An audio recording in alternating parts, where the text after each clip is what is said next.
Lisbon in the 1700s was a city living on borrowed time, a fading imperial capital where gold from Brazilian mines still filled royal coffers, where the Inquisition still burned heretics in public squares, and where merchants grew rich on spices, sugar, and enslaved humans, while most residents struggled in medieval squalor. This city of perhaps 200,000 souls clung to past glory, its empire stretching from Brazil to Goa, from Mozambique to Macau. Yet the great age of discovery was long over. The streets climbed steep hills in a tangle of narrow lanes lined with timber and stone buildings.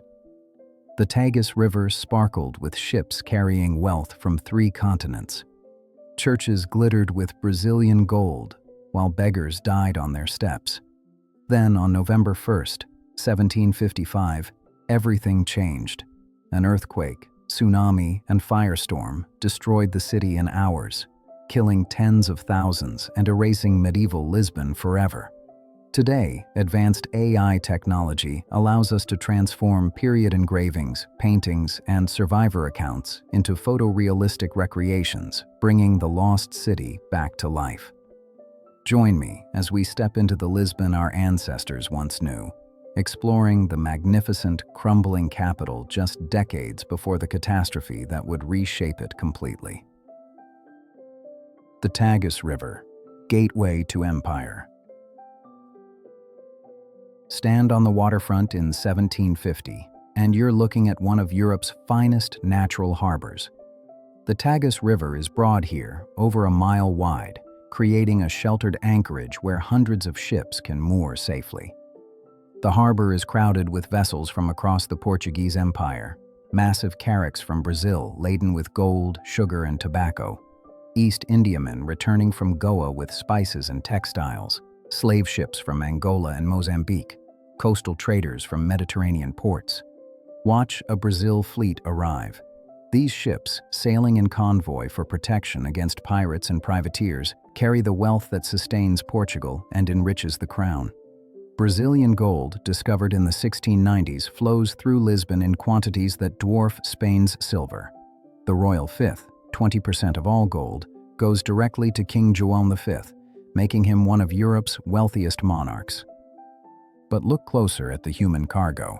Ships unload enslaved Africans, brought to work in wealthy households, on farms, and in workshops. Slavery is ubiquitous in Lisbon. Perhaps 10% of the population is enslaved or recently freed. Enslaved people perform all manner of labor: domestic service, street vending, construction, maritime work. Their presence is so normalized that wealthy families display them as status symbols. The waterfront itself is a chaotic jumble of warehouses, customs houses, and shipyards.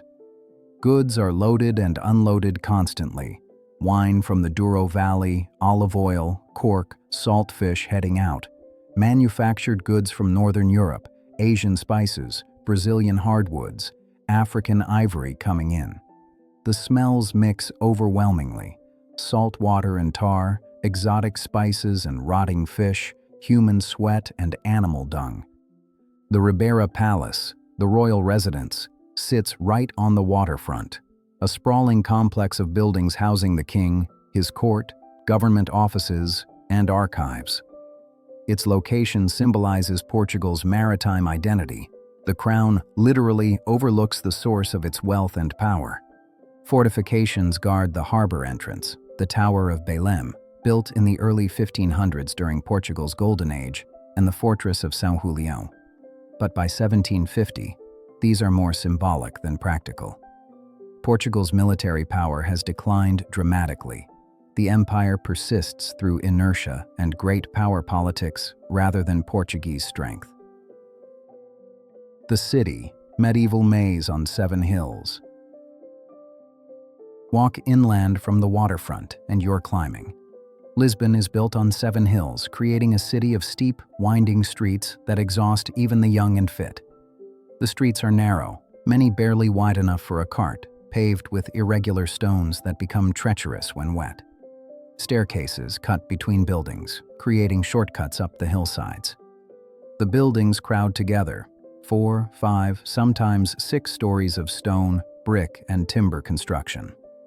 Many date from the 1500s or earlier, medieval structures showing their age. Upper stories jut out over streets, blocking sunlight and creating dark, claustrophobic passages. Balconies hang precariously. Laundry stretches between buildings. The architecture is distinctly Portuguese. Colorful tiles called azulejos decorate facades. Whitewashed walls reflect sunlight, and wrought iron balconies add decorative flourishes. But beneath the surface charm lies dysfunction. There's no sewage system. Waste goes into cesspits or is thrown into streets. Water comes from public fountains, fed by ancient aqueducts, requiring daily trips with buckets and jugs. The streets are filthy, covered in mud, garbage, and animal waste. Pigs and dogs roam freely, scavenging. The neighborhoods are divided by class and function. The wealthy live near the waterfront in grand townhouses with interior courtyards. Artisans and merchants occupy the middle districts. The poor crowd into decaying buildings on the hilltops and edges, multiple families sharing rooms, surviving on bread, fish, and hope. Walk through the commercial districts, and you'll see guild workshops, goldsmiths crafting jewelry with Brazilian gold, tailors making fine clothes, cobblers, blacksmiths, bakers, winemakers. The guild system remains strong, controlling who can practice each trade, maintaining quality standards, and wielding political influence. The churches, gold and devotion. The churches of Lisbon are the city's glory, monuments to imperial wealth and deep Catholic faith. São Roque, completed in the late 1500s, has one of the world's most expensive chapels. The Chapel of St. John the Baptist, built in Rome with lapis lazuli, alabaster, amethyst, jade, and gold, then disassembled, shipped to Lisbon, and reconstructed. King João V spent a fortune that could have built warships or hospitals on this single chapel, demonstrating both piety and extravagance. The Jerónimos Monastery in Belém, built during Portugal's golden age with spice trade profits, is a masterpiece of manueline architecture, a Portuguese Gothic style incorporating maritime motifs, ropes, anchors, and exotic elements reflecting global exploration. The monastery houses the tomb of Vasco da Gama, the explorer who opened the sea route to India. The cathedral, say, dates to the 11th century, shortly after Christian reconquest, a Romanesque fortress church that survived earthquakes and sieges. Its thick walls and twin towers give it a military appearance, reminder that churches in medieval Iberia were often defensive structures. These churches are more than houses of worship, they're expressions of power, wealth, and identity. The gold adorning altars, the azulejo tiles depicting biblical scenes, the carved woodwork, all proclaim Portugal's glory and devotion. But the ostentatious wealth also reveals priorities. The monarchy and church spend lavishly on religious splendor, while the population struggles. The royal court, faded magnificence. King João V, who ruled from 1706 to 1750, styled himself the most faithful and attempted to rival Louis XIV's Versailles. He built lavish palaces, patronized arts, and established the Royal Academy of History. But his extravagance strained finances despite Brazilian gold. He spent fortunes on the Mafra Palace, a massive monastery palace complex built over 13 years with 50,000 workers, creating a Portuguese escorial that drained the treasury. By 1750, João V is dying, his final years marked by illness and religious mania. His son José I will succeed him and appoint Sebastião José de Carvalho e Melo, later Marquis of Pombal, as chief minister. Pombal will attempt modernization, but before reforms can take hold, the Great Earthquake will strike. The court is elaborate, but increasingly irrelevant. Portugal's power is hollow. The empire persists, but is increasingly challenged by Britain, France, and the Netherlands. The domestic economy stagnates. The population is largely illiterate. Scientific and industrial progress lags far behind Northern Europe. Yet the court maintains elaborate ceremonies, Portuguese etiquette, and the fiction of great power status. The king moves between palaces, attends endless religious ceremonies, receives foreign ambassadors, and presides over a bureaucracy more medieval than modern. The earthquake, the future that awaits. This Lisbon has just 5 years left.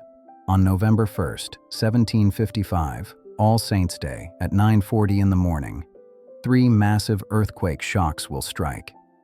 Buildings will collapse instantly, crushing thousands. Fires will break out across the city as cooking fires and church candles ignite the ruins. Survivors will flee to the waterfront seeking safety, only to face a tsunami, 3 waves up to 20 feet high racing up the Tagus. The waves will sweep away the Ribeira Palace, the customs house, and hundreds of people.